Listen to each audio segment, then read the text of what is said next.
সঙ্গে রয়েছে। মোদি যদি অরিজিনাল হিন্দু হয়, মায়ের যে মৃত্যু হলো তিনি তো নেড়া মাথা করলেন না, তো কিভাবে ও মাথা চুল টুল দাঁড়িয়ে রেখে দিয়ে ঘুরছে? উনি কি অরিজিনাল হিন্দু? মন্ত্রী হয়তো প্রধানমন্ত্রী ছাড় রয়েছে, হিন্দু না তো, আমরা যে অরিজিনাল হিন্দু মাথা নেড়া করি বাবা পিতা মিতা মারা গেলে। হ্যাঁ, মন্ত্রী করে ছাড় হয়েছে হয়তো। না না, কোনো ছাড় নাই। হিন্দু ধর্ম আসলে উনি অরিজিনাল হিন্দু না, আমরা অরিজিনাল হিন্দু। আমাদের বাবা মা মারা গেলে আমরা মাথা নেড়া করি, শ্রাদ্ধ করি, সব কিছু। উনি তো শ্রাদ্ধ করলেন না, কই দেখলাম না তো কোনোদিন। উনি অরিজিনাল হিন্দু না। বলছেন কি বলছে হিন্দু না? না, কই মাথা নাড়া করলেন না তো। হিন্দু শাস্ত্র তো আছে আমাদের, প্রমাণ করে দেখাক যে আমাদের মাথা নাড়া করতে নাই। উনি তো মাথা নাড়া করেন নাই। কি হবে তাহলে 2024-এ কি হবে? কি হবে? আমাদের মমতা দিদি আবার জিতবে পশ্চিমবাংলায়, আবার জিতবে। থাকছেই প্রধানমন্ত্রী হিসেবে কে থাকবে? প্রধানমন্ত্রী আমাদের এনডিএ জোট আসবে।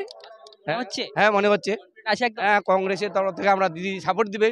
যদি দিদি না হয় কেউ হবে অন্যজন। 42-টা লোক বিজেপি বলছে বাংলায়। না না, 2-0 হবে ওটা। ওরে Zero? 0 হবে, 0। আমাদের 42-42 হবে এবারে। আমাদের পুরো আশা আছে। কেন? উত্তর দিনাজপুর আমাদের 2টা এমপি আছে, একটা এমপি, টোটালি আমরা জিতবো ওদিকে। সুকান্ত তো রয়েছে।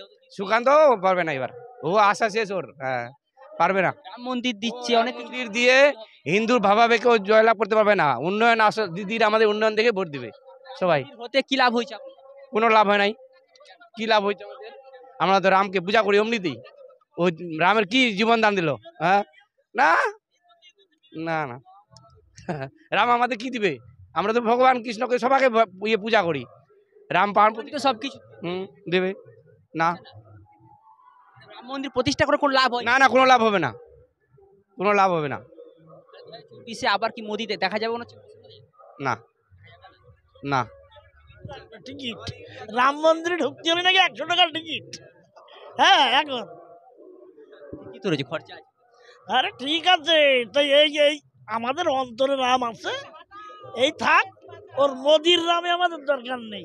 মোদি দরকার নেই, দিদি দরকার। দিদি দিদি মাথার তো পা পর্যন্ত দেখছে আমাদের। শিশু থেকে আমাদের বয়স্ক পর্যন্ত সবাই আমরা উন্নয়ন পাই দিদির আমলে আমরা এটা পাই। অন্য অন্য মুখ্যমন্ত্রী দেয় না আমাদের এরকম, কোনো রাজ্যে দেয় না দিদি যা দেয়। হ্যাঁ, কোনো ফ্রি রেশন নাই। আর দিদিকেই চাই। হ্যাঁ, আমরা দিদিকেই চাই, বাংলা মেয়েকেই চাই আমরা। কোথা থেকে আসছে? উত্তর দিনাজপুর থেকে, হেমতাবাদ ব্লক থেকে। মমতা বিপদে দিদির উন্নয়নের স্বার্থে আমরা ব্রিগেডে এসেছি। মমতাজি আবার যেন জয়লাভ করতে পারেন, ওই উদ্দেশ্যে আমরা কলকাতায় এসেছি ব্রিগেডে।